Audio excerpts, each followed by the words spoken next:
dari tahun 2017 sampai 2019 kemana petugas-petugas yang mendata itu gitu ya? Iya, justru itu pertanyaan kami. Pertanyaannya Iya. kemana ini?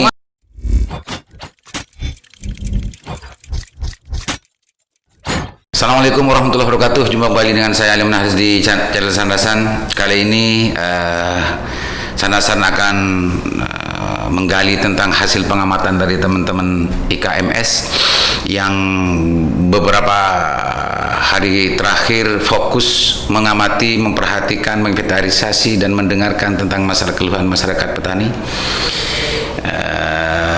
Dalam konteks ini adalah urusan KTA ya, kartu tani, yang konsep ini sebetulnya adalah konsep pemerintah dari awalnya adalah biasa subsidi itu kepada pelaksana distribusi pupuk bersubsidi.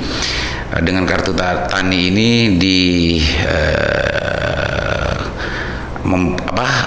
ada semacam perubahan sistem dan pola. Assalamualaikum Dinda. Waalaikumsalam. Gimana kabarnya Dinda? Alhamdulillah baik.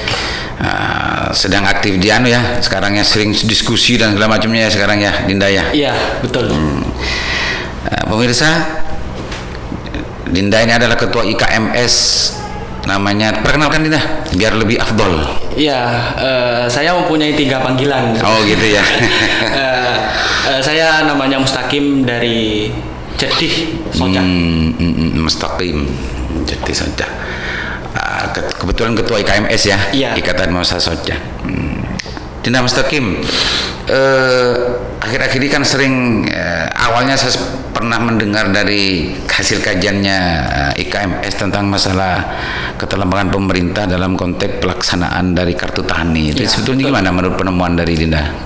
Ya, jadi kita dari IKMS kemarin itu jauh sebelum katakanlah isu ini booming seperti itu ya.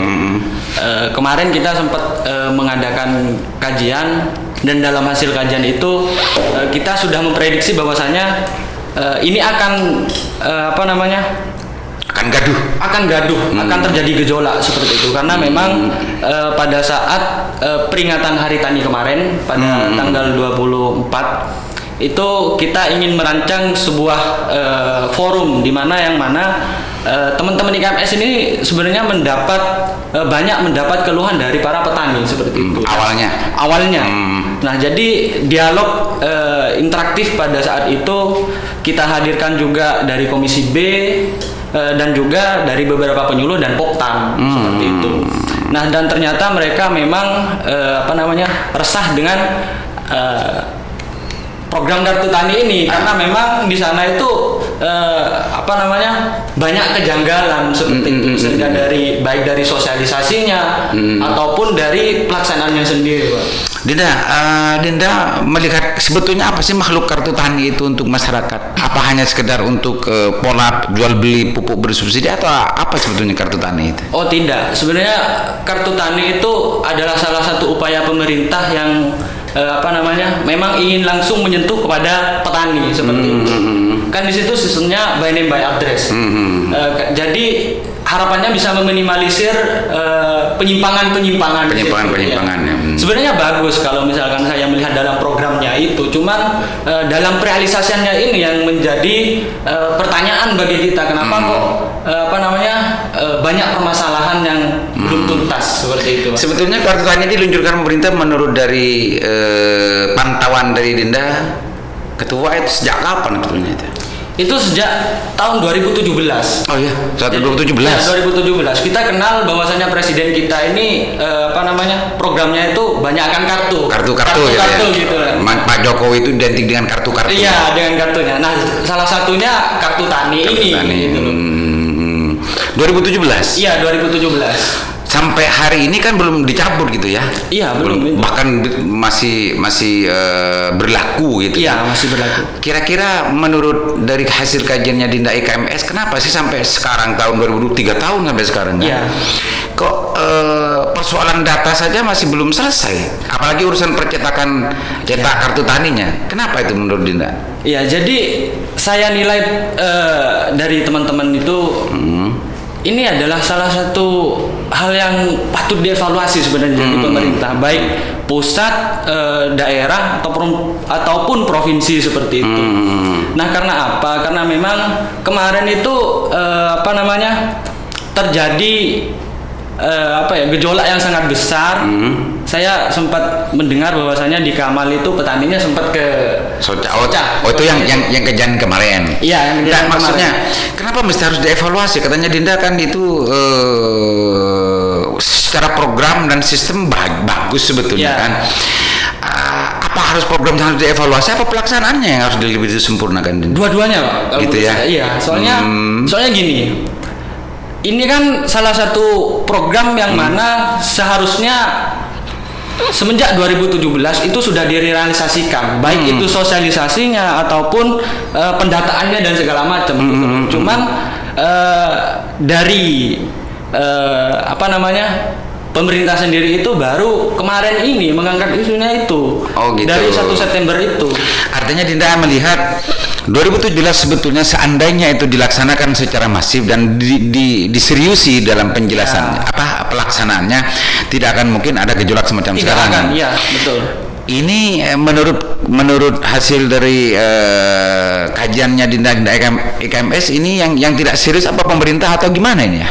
Iya, kalau menurut saya sendiri memang dari pemerintah. Pemerintah ya? Iya, karena kalau misalkan saya menyalahkan masyarakat itu saya pribadi keberatan. Gitu ya. Gitu, ya.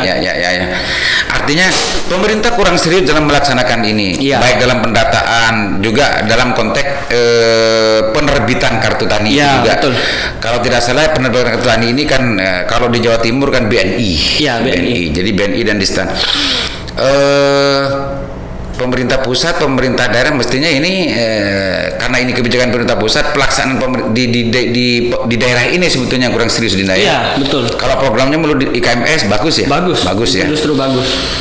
Apa kira-kira yang harus dilakukan sekarang karena sudah terjadi kegejolak dan kegaduhan semacam ini, Dinda? Iya, jadi gini, saya manggilnya ya. Iya, nggak masalah.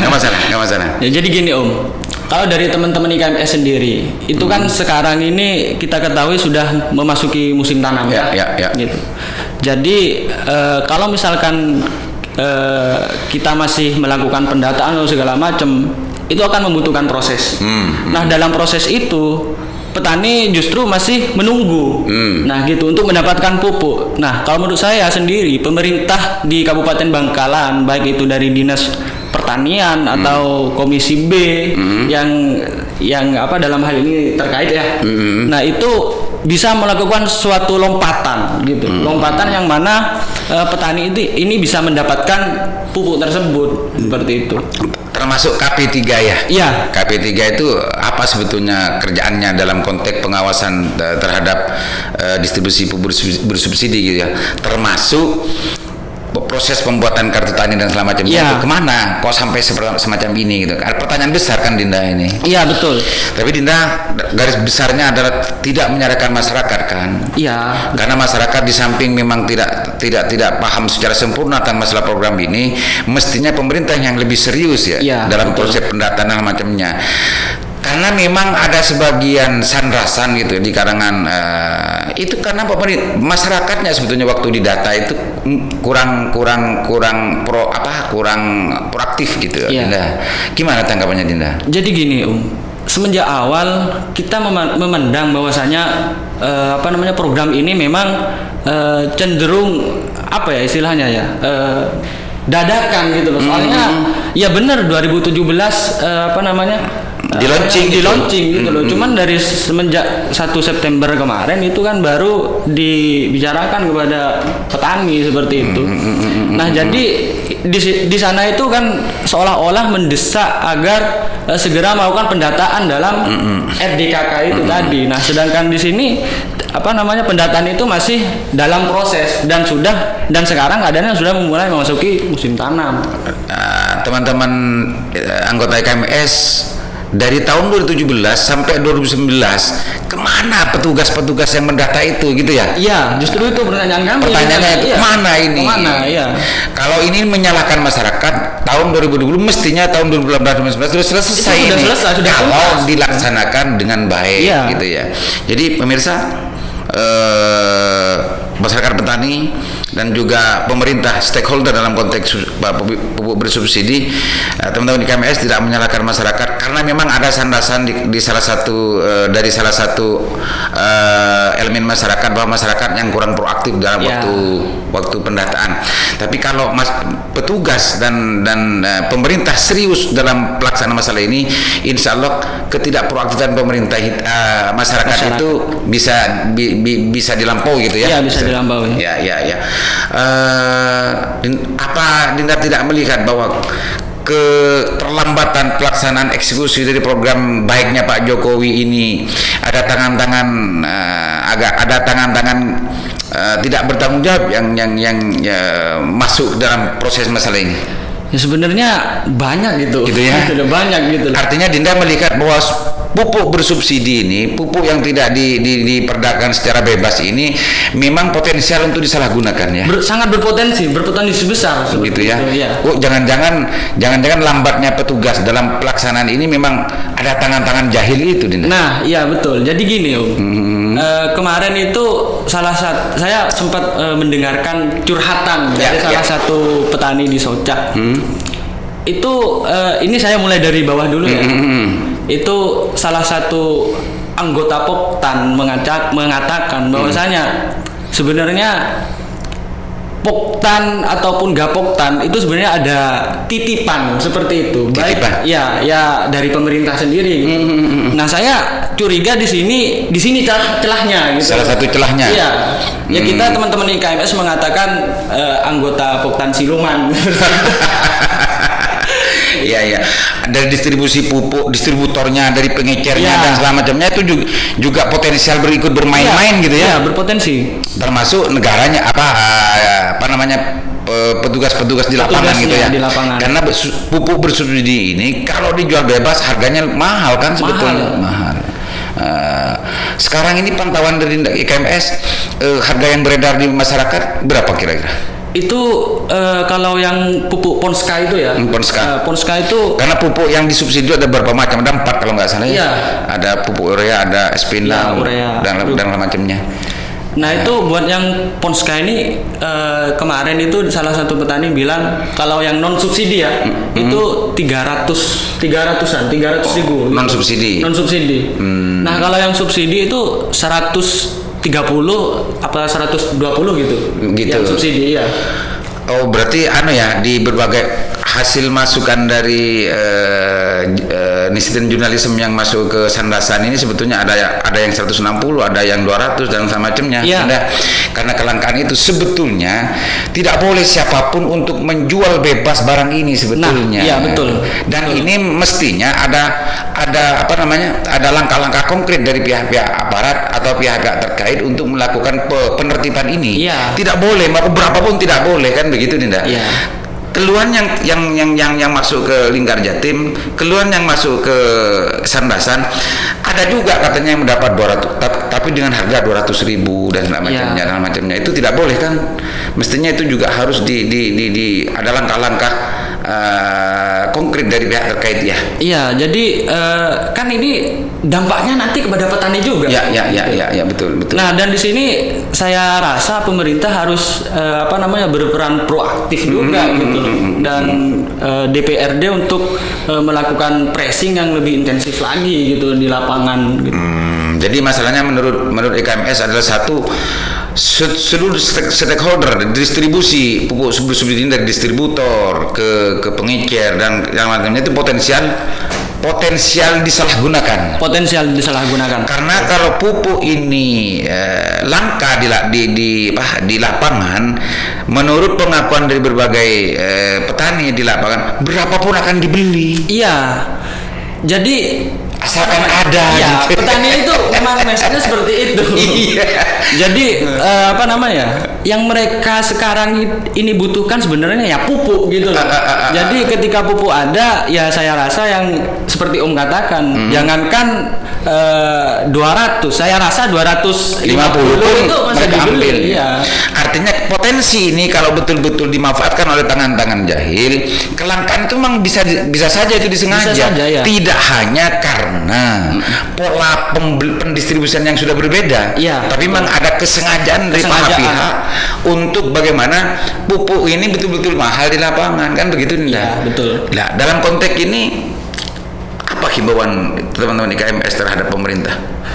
Nah, jadi kalau misalkan dari teman-teman IKMS sendiri itu ya harapannya itu memang bisa dari pemerintah sendiri itu lebih intensif turun ke lapangan dan melakukan pengawasan, itu yang pertama. Berarti KPP ya, KP3 ya? Iya, betul itu.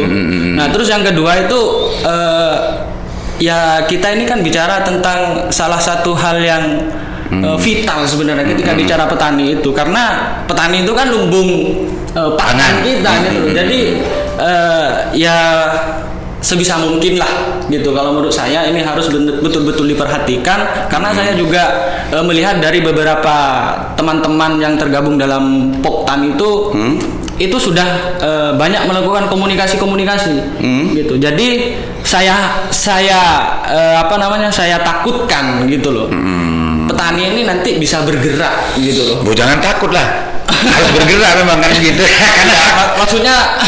Maksudnya kalau misalkan bergerak itu ya bakal booming gitu, sangat booming gitu kan. Karena saya yakin persoalan ini tidak hanya terjadi di Bangkalan, tidak hanya terjadi di Madura.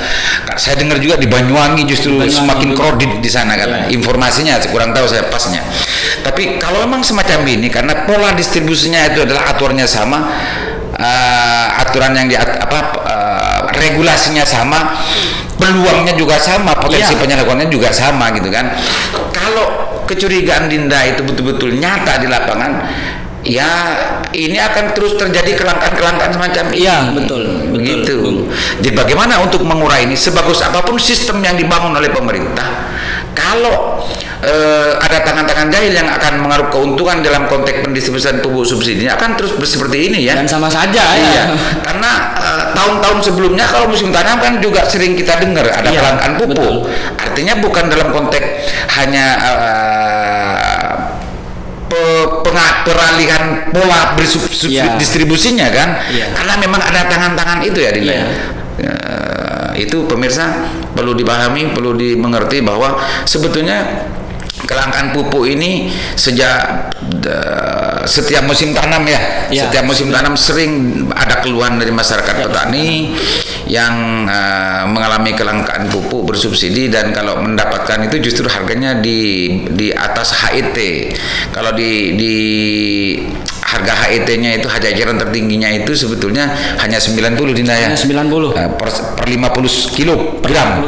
50 gram itu urea. Tapi kenyataan di lapangan itu berapapun petani itu akan beli gitu ya. Iya, betul.